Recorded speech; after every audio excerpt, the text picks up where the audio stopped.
Festat e fund vitit janë kthyer në një periudhë magjike në qytetin e Shkodrës, ku festat dhe atmosfera plongjyra janë të pranishme gjatë gjithë këtij muaji. Në pedonale, krahas shtëpisave të vendosura, ndeshesh me Paulin Çokun, i cili përgatit dhe tregton petulla dhe patate për kalimtarët.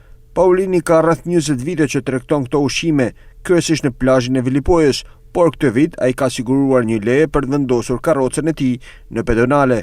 Unë i kam pa në internet në Itali, kam marrë këtë kokën e makinerisë edhe thash po vazhdoj ke plazhi Vilipojës punë për të pëndsu vetin ma shumë edhe më kam marrë leje këto për 30 ditë edhe këtë bashkia.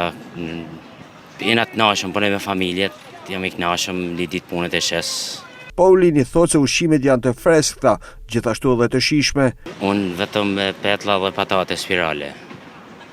I nrojmë vojnat për ditë, pi lajmë, i pastrojmë me brumë të freskët, me çokoladë, lëre shtylle, ku i dën klienti.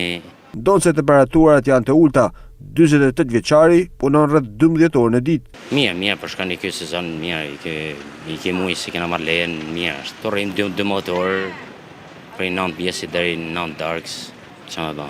Pak ftoftë është, po i përballojmë. Ka punë? Ka, sa me shiti ditë punët se.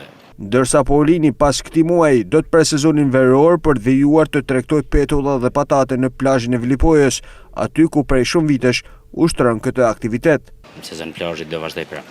Është e vështirë? E vështirë është se ka orë shumë, orë punët edhe temperatura atje në plazh është kohë e gjatë shumë. Vështirë është, po jena mësue, buka gojës na ka shu